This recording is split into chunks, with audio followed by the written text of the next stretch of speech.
ओम गण गणपते नमः। ओम सरस्वते नमः। हरि शरणम। राधे राधे। अब तक हमने गोलोक खंड का पहला अध्याय और दूसरा अध्याय सुना। अब हम जानेंगे गोलोक खंड के तीसरे अध्याय के बारे में।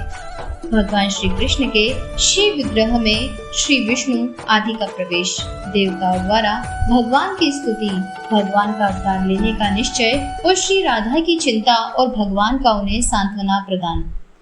श्री जनक जी ने पूछा कि मुने, परात्पर महात्मा भगवान श्री कृष्ण चंद्र का दर्शन प्राप्त कर संपूर्ण देवताओं ने आगे क्या किया, मुझे यह बताने की कृपा करें। श्री नारद जी कहते हैं, राजन, उस समय सबके देखते देखते अष्टभुजाधारी वैकुंठाधिपति भगवान श्री हरि उठे और साक्षात भगवान श्री कृष्ण के श्री विग्रह में लीन हो गए।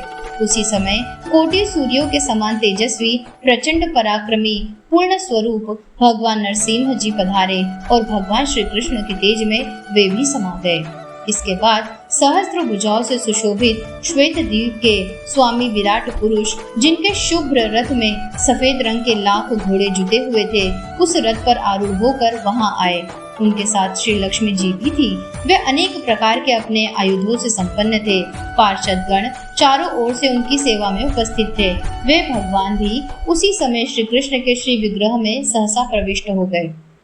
फिर वे पूर्ण स्वरूप कमल लोचन भगवान श्री राम स्वयं वहां पधारे। उनके हाथों में धनुष और बाण थे तथा साथ में श्री सीता जी और भरत आदि तीनों भाई भी थे। उनका दिव्य रथ 10 करोड़ सूर्यों के समान प्रकाशमान था। उस पर निरंतर चवर डुलाए जा रहे थे। असंख्य वानर यूथपति उनकी रक्षा के कार्य में संलग्न थे। उस रथ के 1 लाख चक्कों से मेघों की गर्जना के समान गंभीर ध्वनि निकल रही थी। उस पर लाख ध्वजाएं फहराई जा रही थी। उस रथ में लाख घोड़े जुटे हुए थे। वह रथ सुवर्णमय था। उसी पर बैठकर भगवान श्री राम वहां पधारे थे। वे भी श्री कृष्ण चंद्र के दिव्य विग्रह में लीन हो गए। फिर उसी समय साक्षात यज्ञ नारायण श्री हरि वहां पधारे, जो प्रलय काल की ज्वाजल्यमान अग्नि शिखा के समान उद्भासित हो रहे थे। देवेश्वर यज्ञ अपनी धर्म पत्नी दक्षिणा के साथ ज्योतिर्मय रथ पर बैठे दिखाई देते थे। वे भी उस समय श्याम विग्रह भगवान श्री कृष्ण चंद्र में लीन हो गए। तत्पश्चात साक्षात भगवान नर नारायण वहां पधारे। उनके शरीर की कांति मेघ के समान श्याम थी। उनकी 4 भुजाएं थी, नेत्र विशाल थे और वे मुनि के वेश में थे। उनके सिर का जटाजूट कौंधती हुई करोड़ों बिजलियों के समान दीप्तिमान था। उनका दीप्ति मंडल सब ओर उद्भासित हो रहा था। दिव्य मुनिंद्र मंडलों से मंडित वे भगवान नारायण अपने अखंडित ब्रह्मचर्य से शोभा पाते थे। राजन, सभी देवता आश्चर्य युक्त मन से उनकी ओर देख रहे थे, किंतु वे भी श्याम सुंदर भगवान श्री कृष्ण में तत्काल लीन हो गए। इस प्रकार के विलक्षण दिव्य दर्शन प्राप्त कर संपूर्ण देवताओं को महान आश्चर्य हुआ। उन सबको यह भली भांति ज्ञात हो गया कि परमात्मा श्री कृष्ण चंद्र स्वयं परिपूर्णतम भगवान है। तब वे उन परम प्रभु की स्तुति करने लगे। देवता बोले, जो भगवान श्री कृष्ण चंद्र पूर्ण पुरुष, पर से भी पर, यज्ञों के स्वामी, कारण के भी परम कारण और परिपूर्णतम परमात्मा और साक्षात गोलोक धाम के अधिवासी हैं, इन परम पुरुष श्री राधावर को हम सादर नमस्कार करते हैं। योगेश्वर, लोग कहते हैं कि आप परम तेज पुंज हैं। शुद्ध अंतकरण वाले भक्त जन ऐसा मानते हैं कि आप लीला विग्रह धारण करने वाले अवतारी पुरुष हैं, परंतु हम लोगों ने आज आपके जिस स्वरूप को जाना है वह अद्वैत सबसे अभिन्न एक अद्वितीय है। अतः आप महत्तम तत्वों एवं महात्माओं के भी अधिपति हैं। आप पर ब्रह्म परमेश्वर को हमारा नमस्कार है। कितने विद्वानों ने व्यजना, लक्षणा और स्फोट द्वारा आपको जानना चाहा, किंतु फिर भी वे आपको पहचान न सके, क्योंकि आप निर्दिष्ट भाव से रहित हैं। अतः माया से निर्लेप आप निर्गुण ब्रह्मा की हम शरण ग्रहण करते हैं। किन्हीं के आपको ब्रह्मा माना जाता है। कुछ दूसरे लोग आपके लिए काल शब्द का व्यवहार करते हैं। कितनों की ही ऐसी धारणा है कि आप शुद्ध प्रशांत स्वरूप हैं, तथा कतिपय मीमांसक लोगों ने तो यह भी मान रखा है कि पृथ्वी पर आप कर्म रूप से विराजमान हैं। कुछ प्राचीनों ने योग नाम से तथा कुछ ने कर्ता के रूप में आपको स्वीकार किया है। इस प्रकार सबकी परस्पर विभिन्न ही वृत्तियां हैं। अतएव कोई भी आपको वस्तुतः नहीं जान सका। कोई भी यह नहीं कह सकता कि आप यही हैं। ऐसे ही हैं। अतः आप अनिर्देश्य, अचिंत्य, अनिर्वचनीय भगवान की हमने शरण ग्रहण की है। भगवान, आपके चरणों की सेवा अनेक कल्याणों को देने वाली है। उसे छोड़कर जो तीर्थ, यज्ञ और तप का आचरण करते हैं अथवा ज्ञान के द्वारा जो प्रसिद्ध हो गए हैं, उन्हें बहुत से विघ्नों का सामना करना पड़ता है। वे सफलता प्राप्त नहीं कर सकते। भगवान, अब हम आपसे क्या निवेदन करें? आपसे तो कोई भी बात छिपी नहीं है, क्योंकि आप चराचर मात्र के भीतर विद्यमान हैं, जो शुद्ध अंतःकरण वाले एवं देह बंधन से मुक्त हैं। वे हम विष्णु आदि देवता भी आपको नमस्कार ही करते हैं। ऐसे आप पुरुषोत्तम भगवान को हमारा प्रणाम है, जो श्री राधिका जी के हृदय को सुशोभित करने वाले चंद्रहार हैं, गोपियों के नेत्र और जीवन के मूल आधार हैं, तथा ध्वजा की भांति गोलोक धाम को अलंकृत कर रहे हैं। वे आदिदेव भगवान, आप संकट में पड़े हुए हम देवताओं की रक्षा करें। भगवान, आप वृंदावन के स्वामी हैं, गिरिराजपति भी कहलाते हैं। आप वज्र के अधिनायक हैं, आप ब्रज के अधिनायक हैं। गोपाल के रूप में अवतार धारण करके अनेक प्रकार की नित्य विहार लीलाएं करते हैं। श्री राधिका जी के प्राण वल्लभ एवं श्रुतिधरों के भी आप ही स्वामी हैं।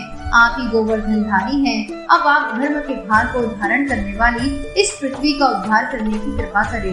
नारद जी कहते हैं, इस प्रकार स्तुति करने पर गोकुलेश्वर भगवान श्री कृष्ण चंद्र प्रणाम करते हुए देवताओं को संबोधित करके मेघ के समान गंभीर वाणी में बोले।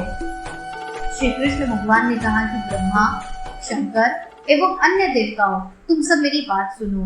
मेरे आदेशानुसार तुम लोग अपने अंशों से देवियों के साथ यदुकुल में जन्म धारण करो। मैं भी अवतार लूंगा और मेरे द्वारा पृथ्वी का भार दूर होगा। मेरा वहाँ अवतार यदुकुल में होगा और मैं तुम्हारे सब कार्य सिद्ध करूंगा। वाणी ब्राह्मण मुख और गो शरीर है। सभी देवता मेरे अंग हैं। साधु पुरुष तो हृदय में वास करने वाले मेरे प्राण ही हैं। अतः प्रत्येक युग में जब दंभ पूर्ण दुष्टों द्वारा इन्हें पीड़ा होती है और धर्म, यज्ञ तथा दया पर भी आघात पहुंचता है, तब मैं स्वयं अपने आप को भूतल पर प्रकट करता हूँ। श्री नारद जी कहते हैं, जिस समय जगतपति भगवान श्री कृष्ण चंद्र इस प्रकार बातें कर रहे थे, उसी क्षण अब प्राणनाथ से मेरा वियोग हो जाएगा, यह समझकर श्री राधिका जी व्याकुल हो गई और दावानल से दग्ध लता की भांति मूर्छित होकर गिर पड़ी। उनके शरीर में अश्रु, कंप, रोमांच आदि सात्विक भावों का उदय हो गया। श्री राधिका जी ने कहा, आप पृथ्वी का भार उतारने के लिए भूमंडल पर अवश्य पधारें, परंतु मेरी एक प्रतिज्ञा है, उसे भी सुन ले प्राणनाथ। आपके चले जाने पर एक क्षण भी मैं यहाँ जीवन धारण नहीं कर सकूंगी। यदि आप मेरी इस प्रतिज्ञा पर ध्यान नहीं दे रहे हैं तो मैं दोबारा भी कह रही हूँ, अब मेरे प्राण अधर तक पहुँचने को अत्यंत विहल है। ये इस शरीर से वैसे ही उजड़ जाएंगे जैसे कपूर के धूलि कण। श्री भगवान बोले, राधिके तुम विषाद मत करो, मैं तुम्हारे साथ चलूंगा और पृथ्वी का भार दूर करूंगा। मेरे द्वारा तुम्हारी बात अवश्य पूर्ण होगी। श्री राधिका जी ने कहा, परंतु प्रभु, जहाँ वृंदावन नहीं है, यमुना नदी नहीं है और गोवर्धन पर्वत भी नहीं है, वहाँ मेरे मन को सुख नहीं मिलता। नारद जी कहते हैं कि श्री राधिका जी के इस प्रकार कहने पर भगवान श्री कृष्ण चंद्र ने अपने धाम से 84 कोस भूमि, गोवर्धन पर्वत एवं यमुना नदी को भूतल पर भेजा। उस समय संपूर्ण देवताओं के साथ ब्रह्मा जी ने परिपूर्णतम भगवान श्री कृष्ण को बार बार प्रणाम करके कहा।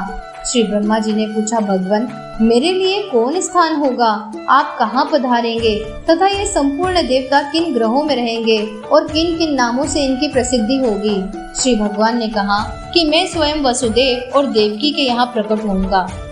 मेरे कला स्वरूप ये शेष रोहिणी के गर्भ से जन्म लेंगे, इसमें संशय नहीं है। साक्षात लक्ष्मी राजा भीष्मक के घर पुत्री रूप से उत्पन्न होगी। इनका नाम रुक्मिणी होगा और पार्वती जामवंती के नाम से प्रकट होगी।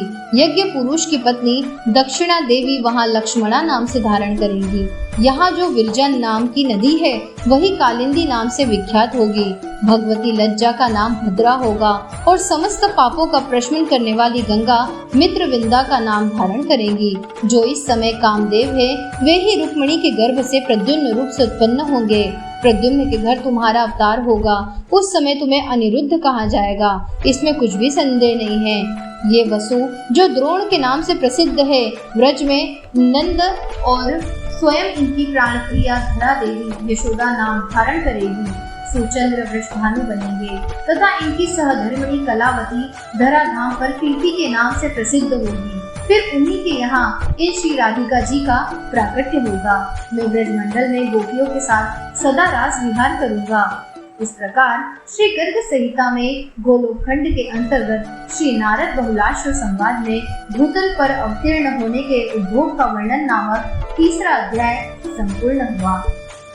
आशा करती हूँ कि आपको ये तीसरा अध्याय पसंद आया होगा। ऐसे ही और रोचक कथाओं को सुनने के लिए सब्सक्राइब करें हमारा चैनल अध्यात्म पर्व। वीडियो पसंद आ रही है तो इसे लाइक और शेयर करना ना भूलें। राधे राधे।